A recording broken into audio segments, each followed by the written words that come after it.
Now, this recording is focusing on the right-hand side of the syllabus for dot point 2 of Key Idea 1, analyse the consequences for various sports as they've adopted a business focus.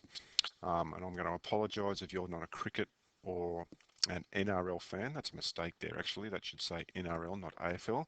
But I'm going to use cricket and NRL as my examples all the way through because I just think they're the most simple, the most clear-cut examples to apply to this question. Now, when answering this question, analyse the consequences for various sports as they've adopted a business focus. Here are the 4 dash points that you can write about, the potential to write about. But to do a good job of writing about all those 4 dash points, I don't think you'd have the time, and you probably need about 4 writing booklets for this question. So you would have to make a decision, what are the 2 or 3 dash points you are most comfortable writing about? But I'm briefly going to give you some tips on the 4 dash points that I've highlighted there. So here's just the question actually highlighted. I'll just go over it again. Analyse the consequences for various sports, and I'm going to be using cricket and NRL as those 2 sports have adopted a business focus. Now, I apologise for the amount of text that's on this slide, but what I'm going to do is give you a bit of an outline as to how I think you should attack this question.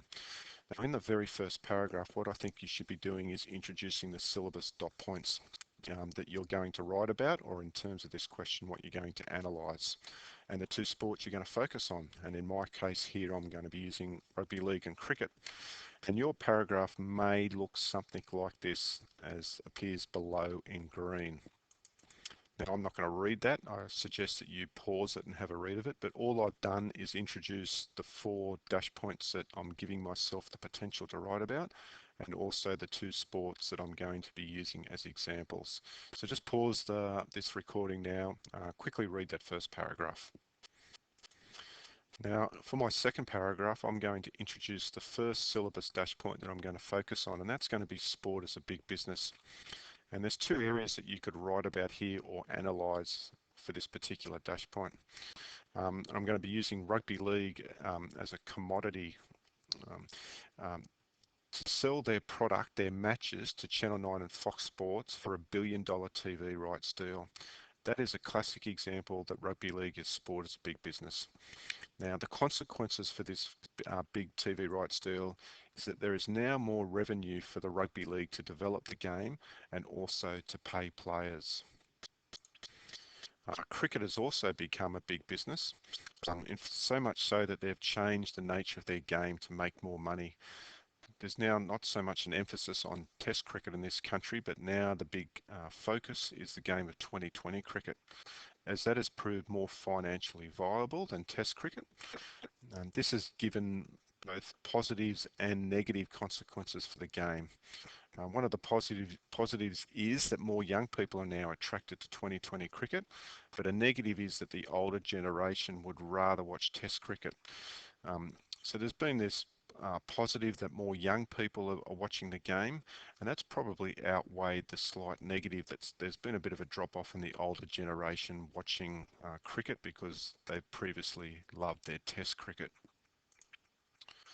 In your third paragraph, I'm going to introduce this second dash point here, consequences for spectators and participants. Now, for rugby league, players have benefited enormously from the biggest salaries as a result of the TV rights deal. Fans are now also able to watch every game live if they've got access to pay TV. Spectators have also been a big winner in cricket. Now, if they've got cable TV, they're also able to watch the Australian cricket team for close to 12 months of the year in action. TV coverage has also improved with sport becoming a big business with innovations such as Hawkeye and slow motion replays.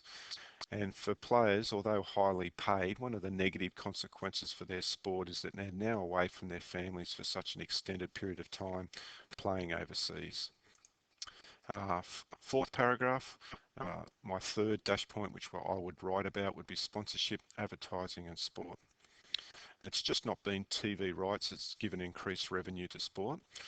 Cricket signed multi-million-dollar sponsorship deals with companies such as VB, KFC, who want their product associated with one of Australia's most popular sports.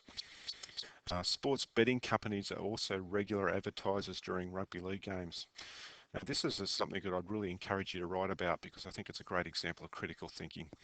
This has generated negative publicity for rugby league, as spectators are now are not happy with the game being linked with gambling.